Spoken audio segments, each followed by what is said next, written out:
We jerk off to the wrestling videos. Oh my God. They're warm-ups that you're usually watching. Yeah. Like that shit that you're pumping to is like, that's their warm-up. Ladies and gentlemen, welcome to another Bulletproof for BJJ podcast. Do you skip warm-ups? Are you a purple belt? Are you out there thinking you're too good to warm up? Maybe you're more of the ecological learning bent. You don't believe in warm-ups or drills. Who knows? But we're going to say you do need your warm-ups. There's a lot of reasons why. And we're going to get into it because I had a little bit of a back and forth. I had a little bit of a discussion with somebody, and I was being kind of serious and trying to give advice. And then they're like, bro, I'm a purple belt. I don't need warm-ups. Ha! And I was like, God damn it, you got me. So why is they were just winding you up, or that was? I think they were winding me up a little bit, but I think that they also are of the opinion that, you know, we know that often the classic BJJ warm up is not necessarily the best thing you can do. Yeah, and we've all been there. That stage where you're like, I know what I'm going to do. We're going to run around in a circle. We're going to do however many shrimps, however many forward rolls, and it's pretty cookie cutter in a lot of ways. It's kind of default mode. Yeah. It doesn't matter. You might be doing wrestling, right? You still do the shrimps. You're like, why? We're not, that's not appropriate for that. And I can understand why, if you've done jiu-jitsu for a while, you might be like, I'll just come late. I don't want to do that shit. I just want to do the technique and I want to roll. So yeah, I get that. But here is the biggest thing that I think people are missing. Your body is different to mine. My body is different to Joe's. And so what Joe needs, I need, and you need are all different. And therefore, we need to do something that's specific to us. And if we don't do that, then we're missing out on better rolling. And that's what I want to say. I think this is like a really important thing that people are glossing over, because the discussion has been around Jiu-Jitsu Warm Ups Suck. We shouldn't do them at all. And I think that's wrong. Yeah, I don't know who's been extrapolating that. Like, I think I know people have been, and I think they're idiots. There's that. Here's the thing, like, even a bad warm-up, still better than no warm-up, right? Let's be honest. Like, you want to make me do star jumps and bear crawls and shrimps, that's okay. Like, if that's better than not doing anything, right? Yeah. And then, hey, let's work on inside heel hooks. Like, no, I'd like to have a little bit of, like, warmth and blood going through the knees before we jump into the tendon work. Yeah, definitely. But I think where there's a big misunderstanding here is that the modern style of jiu-jitsu is very intellectual. Yes. And you look at this, you look at, like you mentioned, ecological approach. It's an intellectual thing. You look at the way Danaher breaks down techniques. It's an intellectual approach. It's great. Like, this intellectual element to jiu-jitsu is like really it's been a great leap in its development. But what people are forgetting there is that the vehicle that you apply this intellectual approach to is a physical thing. It's meat and bones and tendons and ligaments. It's physical. It requires its own warm-up. So there's the physical side and the intellectual side. Yes. So for the coaches that are like, oh, I just want to get straight into it. We're just gonna get in and we're gonna start working on this. I'm like, I get it that you as an intellectual, or with your intellectual approach, you want to maximize time spent learning. Yeah. But we got to understand that it's a physical tool that we're using. So we also got to give that, like, we're going to warm that up too. Yeah. And to more to the point, if you're not across the kind of Greg Sauter's ecological approach, look, there is something to, like, they talk about games-based learning and giving, look, don't get me wrong. No, I'm saying that there is some value in getting people to do things where you give them an objective and you don't necessarily tell them you have to do it this way. And that can serve as a warm-up, right? Like, that's, so for example, I'm just putting it out there. I sort of disagree, but go on. But no, but I'm trying to, I'm still manning that, right? Okay. So I'm against, I think you need a specific warm-up for the specific activity you're doing. So let me just step sideways for a second. There's lots of warm-ups you can do at wrestling. But generally, if you go to a wrestling class, the warm-up is like a full gymnastics class. You're doing cartwheels, you're doing handstand walks, you're doing rolls, you're doing you do a wrestling warm-up, you're fucking smoked. Yeah. Like, you need to be pumping sweat. Hard work. It's hard work. It's almost like a form of conditioning in and of itself. So when those guys go to slam each other on the ground, their bodies are really fucking ready. I guess that the aspect of jiu-jitsu that we're probably not appreciating, and maybe this is a problem with the class structure, but I don't want to go into that, is we get all warm, we do whatever, and then we're like, all right, guys, now we're going to sit still. And the teacher shows the technique and whatever like that, and people cool down, and they're like, oh, what was the point of the warm-up?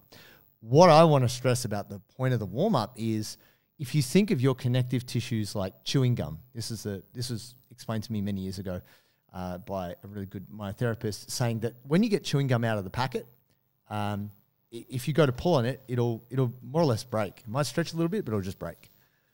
With fascia, once you warm it up and you get adrenaline in there and you get the blood flowing, it's like chewing the chewing gum. It becomes elastic. It's this tissue that can either be stiff and gristle-like, or it can be super elastic and have a good amount of movement and play. We want your tissues to be like warm chewing gum so it can move and you can get maximum, maximum function out of your body as opposed to being stiff and cold.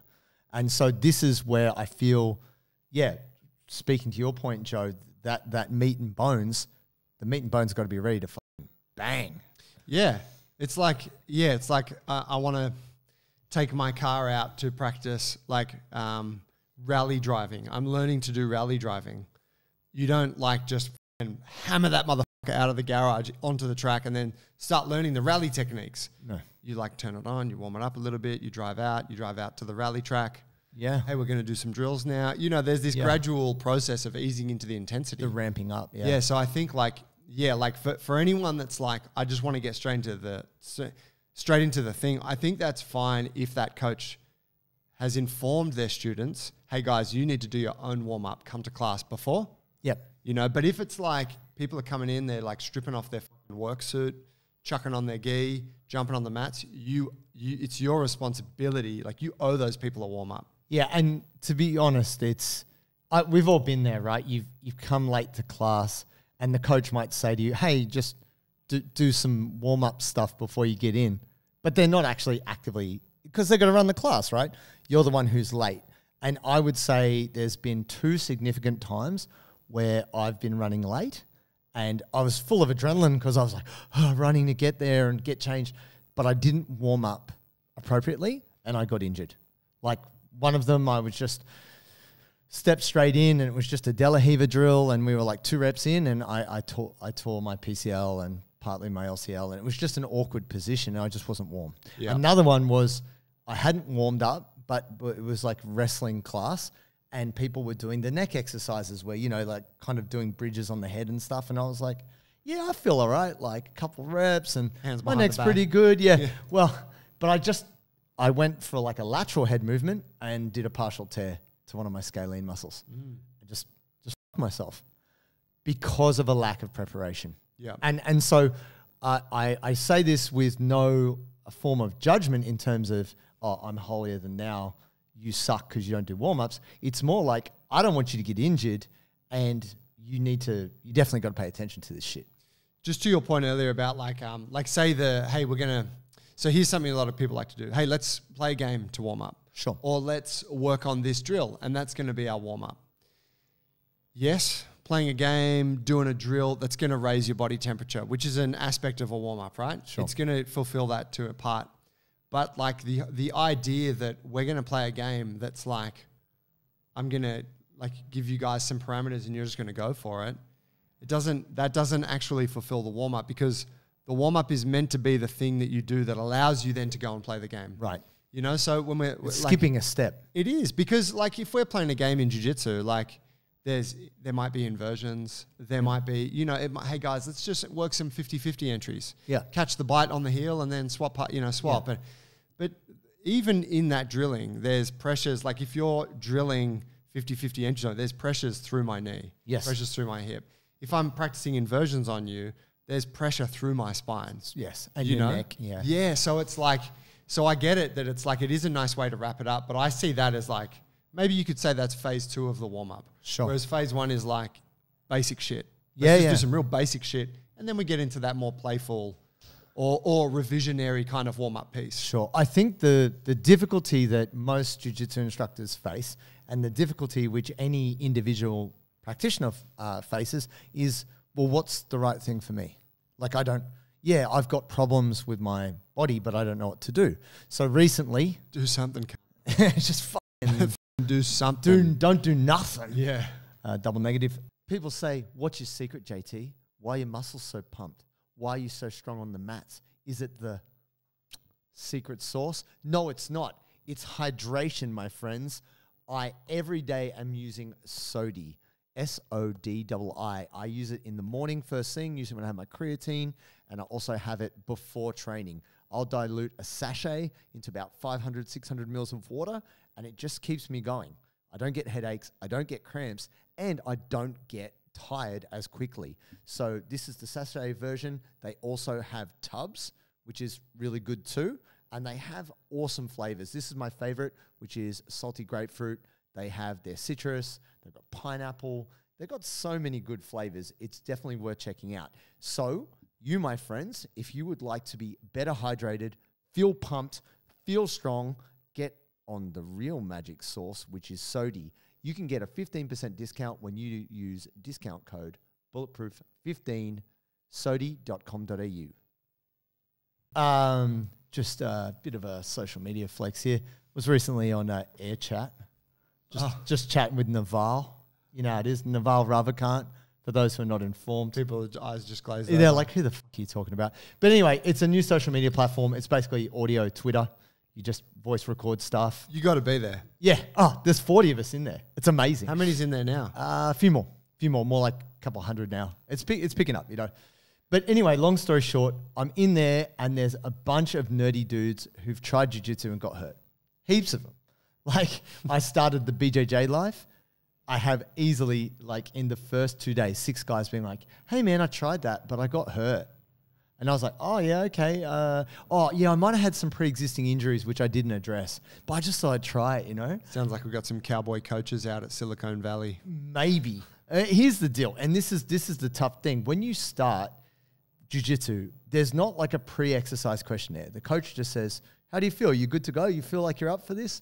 Cool. They don't even say that. No. But, you know, They're like, cool, you did your waiver, got your gi? All right, let's go. Jump on. They don't go, oh, have you bulged 2 discs in your neck? Have you got, you know, have you torn ligaments in your knees from something previous, right? If you have pre-existing injuries or problems, you need to make sure that you're preparing your body to go and do this crazy thing, which is Brazilian Jiu-Jitsu.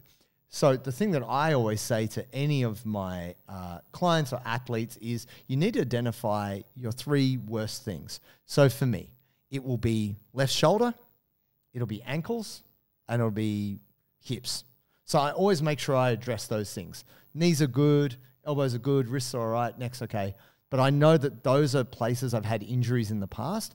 And if I don't pay attention to them, I am more likely to get injured otherwise. It doesn't mean I definitely do, but I've got to pay attention to that shit. Just like if you have a dodgy car and the oil light always comes on because you've got an oil leak you haven't fixed.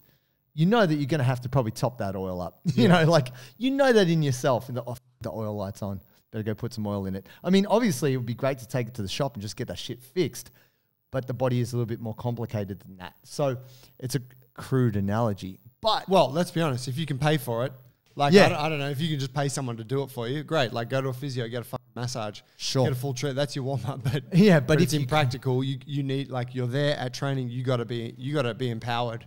Yeah. To know what to do, right? So for you, Joe, what would you say would be like the 3 things, or what are the things that core things you pay attention to if you're prepping your body, either for lifting or jiu-jitsu? Knees, hips, spine. Cool. For me. Yeah. Yeah, and wrists. Wrists are always in there. But yeah, knees, always the knees, always the hips, always the spine. And like, to give people like an example, sometimes, like yesterday I turned up late to class, not uncommon for myself. The natural. Sorry, coach. And I would do squats for the knees, like 20 or 30 squats. Yep. And then maybe some knee rotations. Get the blood pumping. And then I just get on the floor and I do some hip rotations, like knees dipping in for my intel. Then I get into a bit of like pigeon, like hang out there for a bit. Yep. And then I do some side lying rotation for my spine. Yep. And I'm good. And for a while you were doing a bit of hopping. Yeah. Like pre-class the other week, we were both doing some hops, right? And I really do like hopping, time permitting, right? It's always in there. Like I can, as I'm sure you could fill 25 minutes with warm-up drills, you know? But like, I guess, for the people, it's like sometimes just one set of something, like I said for my knees, like doing 20 squats, that's sufficient sometimes. Not ideal, but it's sufficient. Yeah. And I think that, say, to that example I made before about like, hey, let's play a game. Yeah. I think that the responsible thing should be, guys, let's do some squats. Let's get the spine loose. Hey, let's do this drill for the hips. That's like 4 minutes of work. Yeah. All right, let's play this game. Yeah. Like that's the entry point to the game. It actually warm-up drill. Yeah, it actually doesn't take as long as it seems, right? But it's more that I think for a lot of people, whether they be a coach or just an individual person who loves jiu-jitsu, they don't necessarily know what they need to do to get right for warm-up. Now, we always advocate for addressing the major areas, whether that be your knees, your hips, your back. For some of you out there, if you have a pre-existing shoulder injury or a back problem, then you should be paying attention to that. And you don't... Here's the thing. Doing mobility work or doing flexibility work is kind of a Band-Aid, because if you do those stretches and you do those warm-ups, that's good for now, but you're going to have to just keep doing them and doing them if you don't address the underlying problem that's causing the imbalance or whatever else there. So that's where we talk more about strengthening your range of motion. Well, that's a different discussion. But here's the deal. A lot of people out there are like, no, I just do jiu-jitsu. That's good enough. That makes my body strong. Yeah. Like I'm a pure jiu-jitsu guy. I don't cheat. I don't use weights. I'm not about that gym bro life.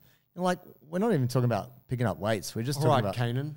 Yeah. Sorry. I can see you're not into weights. Sorry, Mr. Natural. Yeah. But you know, we're just saying, I think ultimately that even if your coach runs a really good warm-up, every single body on that mat is different.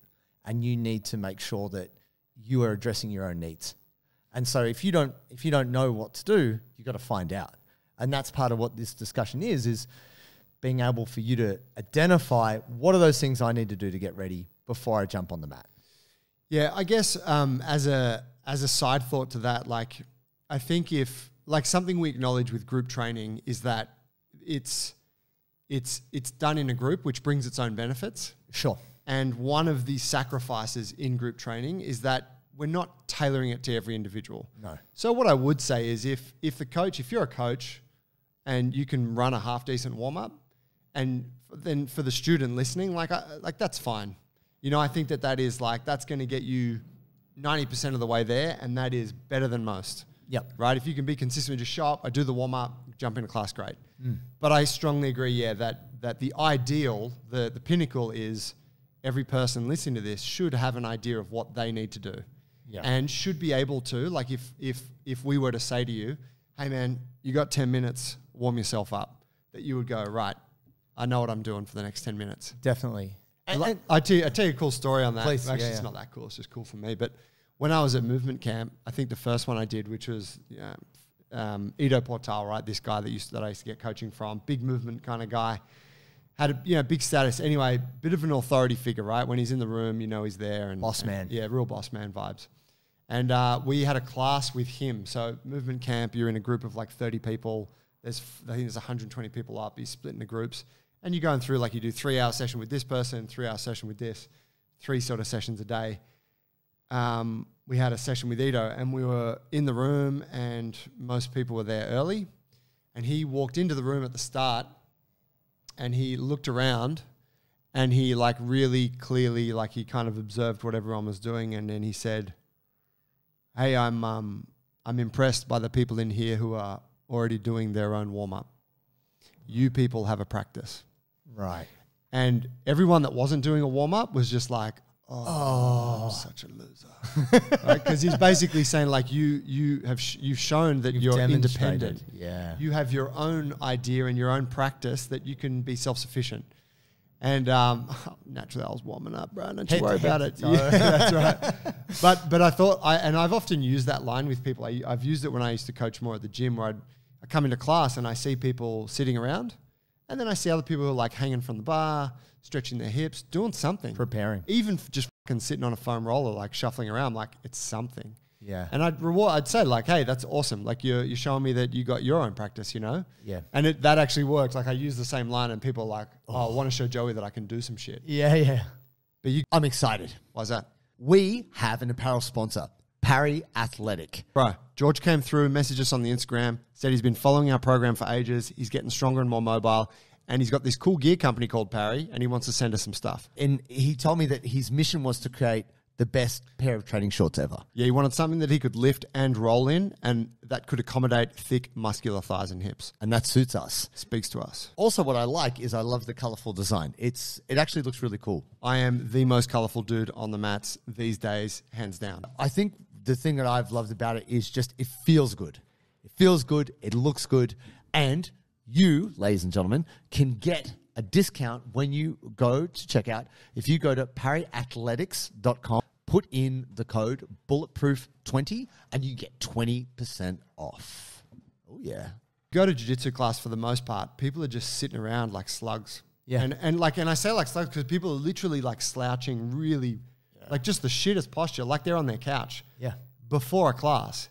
And it's like, bitch, you can do something. Like, Yes. you can just copy that guy. Yeah. You know, like I know you know something. Yeah, but I think people get a little bit self-conscious because do. it's not explicit, right? Unless the coach says, when I walk in, I'm going to see your motherfuckers doing something. See these posters? Yeah. These fucking drills here. Do that. Yeah, Right? that's right. And unless the coach says, people don't. And if right? it's like, if you're like 2 months in, you definitely don't feel confident enough within that zone to do that. to like stuff and repping shit out. Yeah, and people are like, what the fuck's that guy doing? Just trying to jazzercise, man. Relax, white belt. But here's the interesting thing. I feel that there is a shift here and that newer people are trying new shit. It is more established people who've done it for maybe 4 or 5 years and they're like, fuck, we never did that shit. Yeah. I'm not doing that shit. Like, look where I am now. I'm a purple belt. I come late every day. I still smoke y'all. Look, this is laziness manifest, and it's also ego manifest. You're saying, I have skills, therefore I don't have to work for where I am. And that's kind of bullshit. You're going to get snapped up by someone who is more prepared. Now, can you get away with it? Yes. Should you? Well, that's actually just a shitty attitude to have, which is like, I'm going to do the absolute minimum to just skate by. Well, is that a good example? So here's the thing that a lot of people don't think about. Even if you're not that much further ahead of someone else in the jiu-jitsu journey, they're looking at what you're doing. Like if you're a 2 or 3 star white belt, the new white belts are like, oh, what do they do? And so really, if you're a purple belt, even though you probably don't give a shit about anyone else and that's why you come when you come and you do what you do, you are setting an example and you're setting a shit example. So it is a cop-out for you to go, well, this works for me this far, because you know what? In about a year or two, you're going to be that up brown belt who's so injured, you don't get your black belt. Like, that's what it is. So let's stop repeating these mistakes. Let's set a good example for other people and just know that, like, it does take a little bit of courage to do something different. It does, because you're the weirdo, right? And I'm always happy to be the fucking weirdo. I mean, I'm that guy. I don't care. But here's the deal. When I get out there and I smoke you on the fucking mat, you're going to wish you were weird like me, bro. You're going to wish you were. Because sitting there shying away from someone else criticizing you for doing something different is kind of, it's kind of cowardice in a way. And so without getting too heavy on it, it's like, don't be afraid to do what's right for you. And sometimes that's rehab shit. And if you've got a bad ankle and someone sees you doing some weird exercise, like, what are you doing? You're like, I'm rehabbing my ankle. They're not going to be like, idiot. You're like, no, I get it. You're injured. Yeah, no one's actually judging you. No, like, you that's the thing. It's all in your head. head. Yeah. And yeah, like full credit, like, you know, slack made for the newer individuals who are like, I just walked into this place. I don't, you know, it's like, fair enough. You need to get a bit of, feel like you got a bit of ownership of the environment before you want to do stuff. But yeah, like I really think for the people who've been at the gym for longer, whether they're got a colored belt or they're just like, they've been there and they know everyone, like I really expect more of those people. And I think that, you know, I'm sure that anyone listening to this, if you look at who it is that you want to be like, you don't look at like, I don't know, some lazy athlete that's, you know, that really just kind of doesn't give a shit about their own health. And Skates you don't look by. at them and go, yeah, fuck yeah. You look at like Dante Leon, you look at like Craig Jones, you look at Gordon Ryan, you know, you look at these people, you look at Fionn Davies and you're like, they put in endless work. that I admire that person. I guarantee you, all those people are warming up. Crazy like amounts they're of looking work. after themselves, right? And we're not going into all of the other health aspects now. But the first thing you can do, doesn't require any money or any equipment, is just to have a little warm-up process. Yeah. You know, we put drills all out on our Instagram and shit. Like, you just copy that stuff. Yeah, there's a lot of information out there for free for you to be able to, if you want to make up your own warm-up, that's cool. As long as it's not going to, you know, it's not... Don't do heavy deadlifts. It's not risky. Yeah. But essentially, on top of that, what I'd say is the other part of a warm-up, which we might be missing out on, is the kind of exciting your nervous system, getting your nervous system alive and awake. So I will always include one or two, like once my body's prepped, dynamic actions just to like get my nervous system going. So some people find that if they do stretching or mobility work, they feel relaxed afterwards. And they're like, oh, that's not the state I want to be in. I want to feel like G'd up, excited. And yeah, I will always, like we touched briefly at the start on hopping as a way to wake the knees up. And for me, I really like doing either like a dynamic push-up to get the upper body going, or like a dynamic upper back exercise to get all through my scaps and my shoulders like fired up. And that with a band or something? Yeah, you can use a band. You can even just do some body weight dynamic twisting. Yeah. And it's interesting because almost every professional sport, you will see them doing like slow jogs, building up into hops, bounds, sprints, all this. And we admire those athletes. We jerk off to the wrestling videos. Oh my God. They're warm-ups that you're usually watching. Yeah. Like that shit that you're pumping to is like, that's their warm-up. That's their warm. Them Like, backflipping, triple gainer into front roll. Now, of course, they've practiced gymnastics since they're a kid, but why don't, maybe you could have a warm-up too. Maybe one day people jerk off to your warm-ups. Maybe. I mean, that's the goal, right? The OnlyFans. Look, I'm not giving you a strategy on how to monetize your warm-ups. All I'd say is we've got to start somewhere. So # furious warm-ups. Furious pump warm-ups. I think there's two components that make a really good warm-up. One is specifically addressing what you need, that make sure that you tune into what your body's doing so it's ready for something that's really hard, which is jiu-jitsu. And two is something which gets you stimulated, gets you up and going, so that when Isaac Michelle comes and just collar ties you and snaps you down into the floor, you don't break your neck. Like, your body is ready for what's coming next. Because the thing you can't control is your training partner. And you might get put with that, that meat axe of a dude who's coming to kill, even if that's not what you came for. It's being ready for something which is greater than what you've been doing before. Can I just give one small bit of context for the newer listeners? Please. The purple belts not warming up thing is a bit of a myth. A bit of like a joke in jiu-jitsu that purple belts always skip the warm-ups, but it's based on a kernel of truth. They tend to skip the warm-ups. And I guess it's that perfect meeting point of you've been in the game for long enough and you now have you're pretty good, so you can kind of towel up most people. And you've just reached that point where you're like, yeah, I feel confident enough in myself that I don't need to come to that fucking thing that I've been doing now for 3 years or the warm-up 5 years. hasn't changed. Yeah. And you just know that, not that in any way is a waste of time, but it's not that stimulating if it's the same thing you've done for 5 years or whatever it might be. I would encourage coaches out there to educate yourself on warming up. Come up with some drills for it, make it part of your class. Go, hey guys, we're doing these 3 drills today. Bring that into your thing. It's great. You want to have the mad technique and the sequences and shit, but also be good at getting people in, because you will get better performance from the students and you will have less injuries. Definitely. Solid. Cheers, guys.